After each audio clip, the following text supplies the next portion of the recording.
welcome to another episode of Talking Politics on the Hindu's YouTube channel. I'm Nistula Hebbar, the political editor of The Hindu, and your host for this show, where we go behind the scenes of stories hitting the headlines in domestic politics. Now, this week on Talking Politics, we will be looking at the tariff war unleashed by US President Donald Trump on the rest of the world, with India being singled out for especially punitive rates. We will be speaking to Professor Jaijit Bhattacharya on how this affects the domestic economic sphere and the politics in India.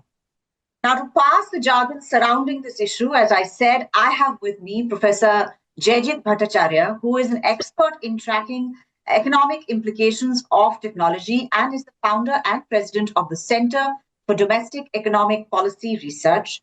He is heavily involved with policy design and architecture and is the author of 6 books. Welcome, Dr. Bhattacharya. Do you prefer professor or doctor? What is more accurate? Just call me Jaijit. I'm fine. All right. That would be far more convenient for me, I must tell you. Thank you so much for allowing that familiarity. Now, I just want to plunge right into the questions because I have a lot of questions on this. We have in India just been looking at it in terms of Commerce Ministry or something that the MEA has to deal with, this kind of issue. But this is an issue, the Trump tariff war is actually, ultimately, it is impactful on the whole of India and the domestic markets as well as our economic situation. So how much should we fear this tariff war? Specifically, which sectors of the economy, of the Indian economy, do you think are going to be most hit? And finally, what is this search for alternative markets? Is it enough to make up for whatever it is that we might end up losing with this tariff war? This is my first question. Right. No, this is something which is very concerning for us. We can't just ignore what is the impact of this particular tariff war that has been unleashed by the US, because look, the US is the largest market, one of the largest market for us, right? There's high value products that we are exporting to US. You look at textiles, you look at petroleum, gems and jewelry, one of the largest exports that we have. We have been significantly exporting iron and steel, jewelry.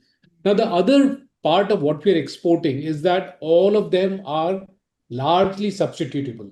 So if the US cannot import from India, it's not that they are stuck. There are 10 other countries which are exporting the same thing. So if they're not importing textiles from India, there is Vietnam, Sri Lanka, Bangladesh, Venezuela, who will all be jumping in, providing the same product. And therefore, there is no leverage per se that we have. And yes, we got leverages in areas such as barytes. Barytes is critical for doing petroleum drilling in the US and fracking, which is important for energy security of India. We are the largest exporter of barytes. But what the US has done is that they've created repositories of barytes. They've got strategic reserves of barytes. So we can't really use a leverage on things like barytes. Or let's say guar gum, which is again an agricultural product, which is important for the energy security of India, of US, because it's needed for drilling of oil. But if we stop the exports of guar gum, our farmers will get impacted because it's an agricultural product.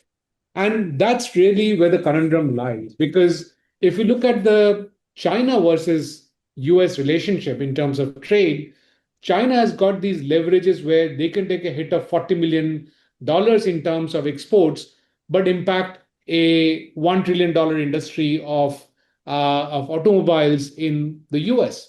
Wow. That kind of leverage we don't have. So that's where we really are at this stage. Sounds like a lot of doom and gloom. But what about this search for alternate markets? Do you think that there could be any kind of restitution, do you think, on the losses that we would suffer?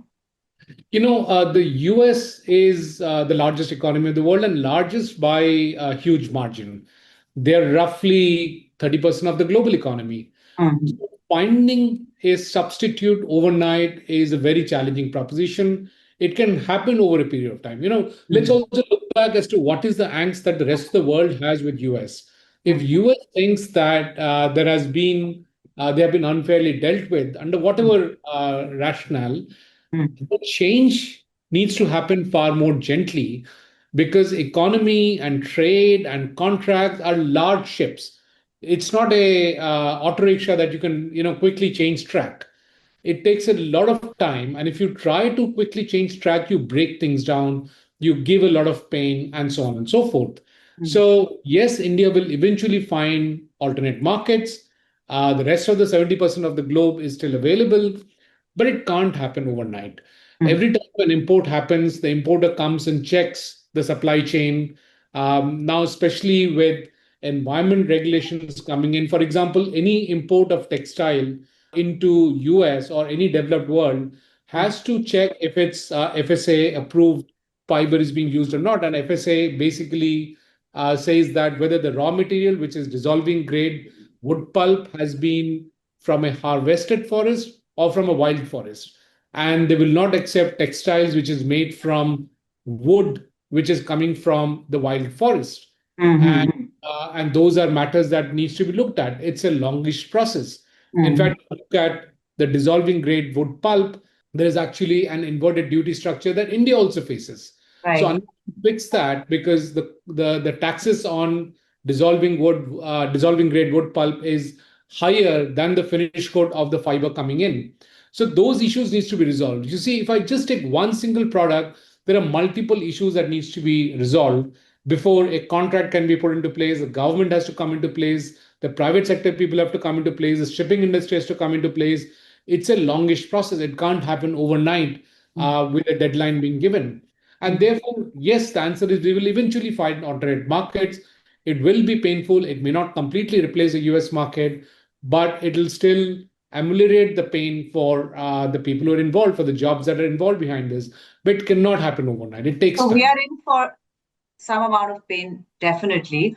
But what about the US? It can't be all painless for the US either, because, okay, they can make it up from getting stuff from elsewhere. There are lots of markets which they can tap. But there are, standards, and there are things people are used to. In the short term, they will have inflation, they will have price rise. I was hearing that even going back to school, the back to school supplies, there was less of a choice, and higher prices, etc., that parents had to shell out this time. What is your view? So yes, that obviously is happening because if the tariffs are being put in, who's paying for the tariffs? It's not the exporter who's paying the tariff. It's people of the importing country. In this particular case, it's US who's paying the tariffs. So it's the people in US who are paying the tariffs. So obviously there is a inflation that's going to kick in eventually. Now the Mm. reason I'm using the word eventually is that what has happened is that there's a lot of front loading that has happened. People Yeah. were expecting that these tariffs will come in. So they have imported in advance. So you will see that the trade data was actually better. Right, Um, right, yes. so the amount of trade that US did before these tariffs came in was actually higher than what it was earlier. Mhm. Some people have interpreted that as saying, look, the US administration's policies are actually bearing fruit. But Mm. that's not true. It's in fact, a perverted impact that is happening because it's a front loading that has happened. Mm. After this, the inflation will start kicking in because it'll be post tariff goods that will be coming in. More Mm. importantly, from an export perspective, that's where the real pain is kicking in the US. So if you Mm. look at the mid US part, the mid America, as they call it, is Mhm. actually the agricultural land. That's where they are growing corn. That's where they're growing soya beans and so on. India has been a large importer of soya bean. China has been a large importer of soya and corn. Mm. And with the trade tariffs coming in, China has stopped importing. India is having the pain, and so are other countries reacting. The Mm. upshot of it is that in an industry which is highly input intensive, which is the agricultural industry in US, where farmers are holding not 1 acre, 2 acre, but 100 acres, 5,000 acres, Holding. 10,000 acres, huge amount of inputs have gone in. And now when the crop is coming out, there is no buyer. That's an enormous amount of pain. There are about 200 to 300 farm enterprises which have declared bankrupt already. So that pain is real. It's happening as we speak. And that's probably one of the reasons why the US administration has come back on the table for the trade negotiations. Fingers crossed on that. Um, So, Prime Minister, in fact, even yesterday when he was speaking in Dhar, continuously even before that, has been talking about Atmanirbharta and self-reliance and buying Indian, vocal for local, etc. And there are some people in the senior ministers in the government where they were saying that China is in a good position to leverage in very very vernacular terms. They told me there are at least 15 products which China makes, from start to finish. So they're always going to be, well leveraged compared to us, etc. So this call for Atmanirbharta, for a person from my generation is very triggering because then you get reminded of, this shoddy import substitution crap that used to be sold in the Indian markets, made by domestic producers who are also again laboring under all sorts of quota laws and things like that. Are we going to this command and control thing again? Where quotas and licenses are going to be decided, where just import substitution goods are going to be there, etc. And how is that going to impact? Do you think this generation, which is the post-globalized generation, which is used to access to goods from across the world? How would you look at that in terms of a cultural sort of a impact? Actually, your question itself embeds the difference between what happened in the 60s and 70s versus what's happening now, which is the key dreaded word license Raj. The difference essentially is that in the 60s and 70s, competition was eliminated through license Raj. Right. If it was an ounce of toothpaste produced extra in Madhya Pradesh, the factory was penalized. And these are real stories, right? And there are far more horror stories. One had to wait for 10 years before they get it. They got what was called a Bajaj auto, a Bajaj scooter. It was scooter was only Bajaj. So you would get a Bajaj after 10 years of booking. You would get a telephone line after 10 years of booking.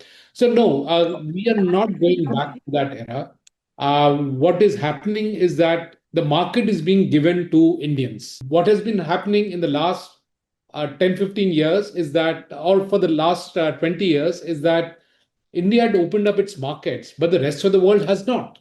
And so when the world wanted access to Indian market, they would have the mantra of free trade. When they got beaten by free trade by the Asians, including India, then they switched and said, well, it's my country first. And we don't care about whatever mantra was said earlier. So it is whatever is happening, I don't care. I want my market, which is from the Western perspective.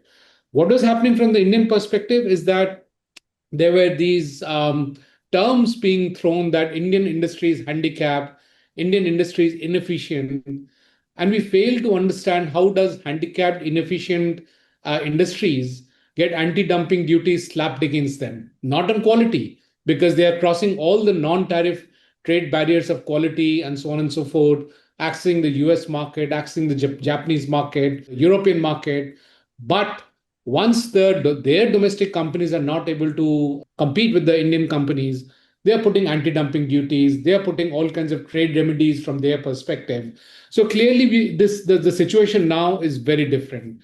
We have got world-class companies. What is happening still is that we do not have a level playing field. I think textiles is a great example because you started with that saying textiles is getting impacted by the dumping that's by the tariffs that the US government has put in. If you look at that textiles, again, I'll take the same example as giving earlier of the fact that our fiber for the cloth, if it's a man-made fiber, a lot of it is made from the dissolving grade wood pulp which comes from the forest.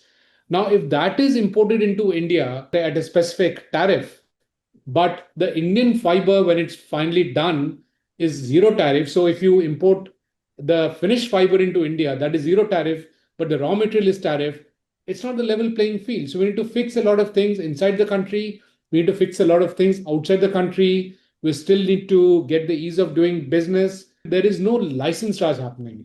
In fact, what we see is that there isn't enough investors in the Indian market.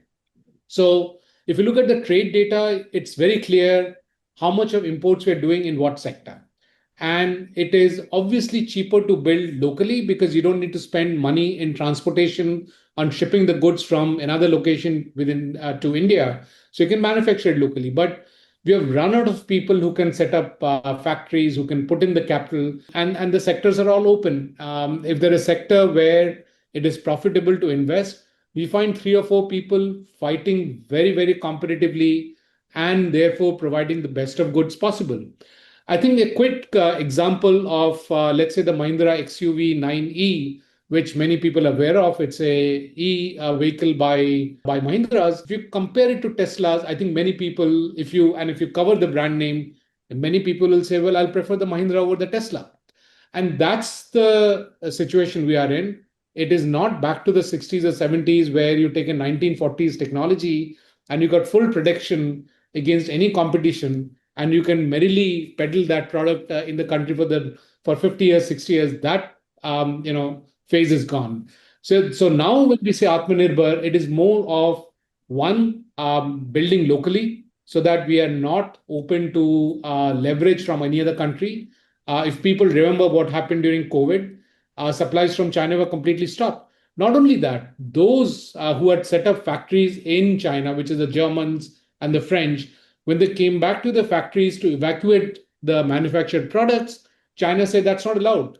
You cannot take anything, even if it's your factory, will not allow it. Now, those kind of arm twisting will not happen based on Atmanirbhar Bharat. And the second part of it is supply chain resilience. We don't want our medicines to suddenly become four times more expensive, six times more expensive, or being cut off and the supply being cut off. There was no protective suit that was available to India in when COVID came in. And so within almost overnight, we set up an entire industry for the protective suits, and we became the largest producer in the world overnight. And now, when COVID is over, those same companies have disappeared and vanished because there has been dumping from China into India. So, those are the aspects that we need to really protect ourselves from. Okay, there is a lot of talk, certain red lines in these tariff negotiations, especially with regard to things that have an impact on domestic politics, that is the agriculture sector. What is your view on these red lines and the politics that is inevitably tied up to something like trade? Because we are a country that was under colonial rule for more than 200 years because a trading company just came in and took over. So there is always that political aspect to negotiating on trade. What is your view on all? Yeah, it's not that we were taken over. We also did the same to others. What the Chettiars and so on did across Malaysia and so on. So that is natural. That's natural for trading companies to come in and extract the maximum possible. What happened in India is that they got political control. So coming back to the issue of red lines, we are a democratic country, right? It's not just politics. The fact of the matter is that we are a democratic country. Agriculture sustains 60% of our population, right? Because there are people who actually do agriculture, and then their families are dependent on agriculture.